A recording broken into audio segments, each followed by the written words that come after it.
Gauteng's eToll plan. What is wrong with it? Well, quite a lot, but here's a summary.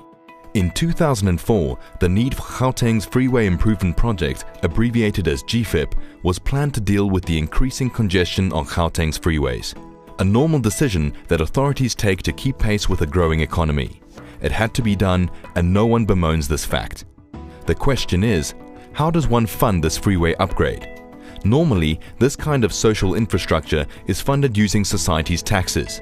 In addition, we have the fuel levy, a user-pays tax applied specifically to motorists. Today's fuel levy of R2.13 per litre produces well over 40 billion rands for the national tax coffers per annum, which is far more than what is spent on South Africa's roads. It is also interesting to note the Presidential Commission for the Review of State-Owned Entities recommended in June 2013 that funding for social infrastructure, including roads, should rely less on the user-pays mechanism and more on taxation. There are concerns around the costs of the 185-kilometre freeway upgrade.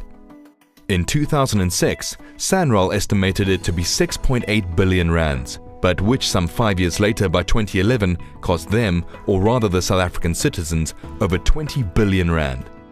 This equates to over 100 million rand per kilometre, most of which, by the way, was a few centimetres resurfacing of the existing freeway. Thanks to the Competition Commission investigation, we now know that society was overcharged for the freeway upgrade due to construction company collusion. But will SANRAL work hard for society and sue these companies to recover these overcharges? Well, we shall have to wait and see. But it's on the e-tolling decision where serious issues and questions abound.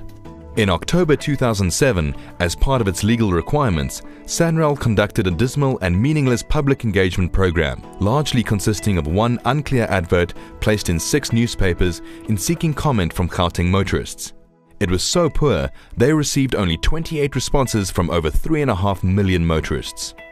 It's no wonder society was astounded in 2010 when SANRAL began to erect an elaborate 45 gantry eToll system onto their existing freeways, in an attempt to extract funds from the road users to pay for the upgrade.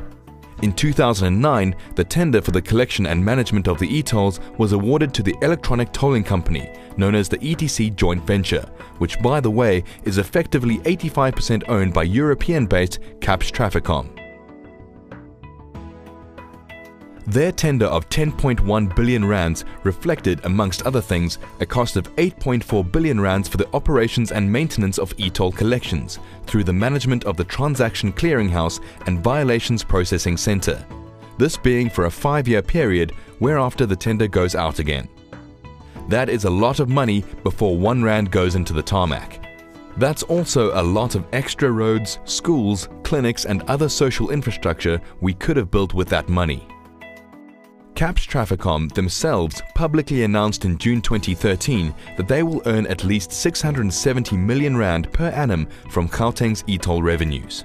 This eToll decision is regarded as a most irrational, inefficient and grossly expensive way to collect funds from society for an urban freeway upgrade. The fuel levy, on the other hand, attracts zero administration fees. It is simple to apply and all the money collected from road users goes into the tarmac. One must ask why Treasury cannot allocate an estimated 2 billion rands per annum for a period of 2 decades to finance the capital and interest costs of GFIP. This is less than 0.2% of Treasury's annual receipts. And if Treasury simply could not find these funds, why didn't they consider the addition of a mere 9 cents to the fuel levy back in 2006 when the GFIP was planned? Had they done so, by today they would have already raised the 17 billion rand capital costs of the road upgrade when one includes the 5.7 billion rands allocated to the GFIP by Treasury in February 2012. A question often asked is, why should all SA road users pay through the national fuel levy for Gauteng's roads? Well, it's quite simple. Gauteng's roads are South Africa's roads.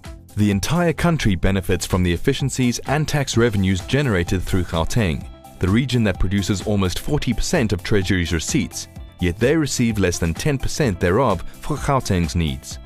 So if the entire country benefits from Gauteng's taxes and economic activity, it makes sense that national taxation and fuel levies should be used to finance the capital and bonds required for Gauteng's freeway infrastructure upgrade. Today, there is enough evidence that exposes eTolling's administration process and enforcement mechanisms as being inefficient and grossly flawed. It will simply never achieve the high levels of compliance required for success. Most sectors of society have condemned the eToll plan, from business to labour, to major religious groups, to the South African Local Government Association, as well as all political parties, barring of course the ruling party. The list is long.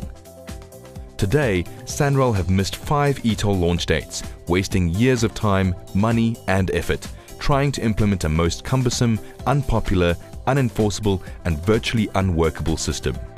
Our call to government is simply this: please call off Gauteng's ill-conceived eToll plan. Everything points to its failure, if indeed it is ever forced into being in its current format and with its current contracts. Start again, and this time around seek input from all stakeholders, most importantly, the users.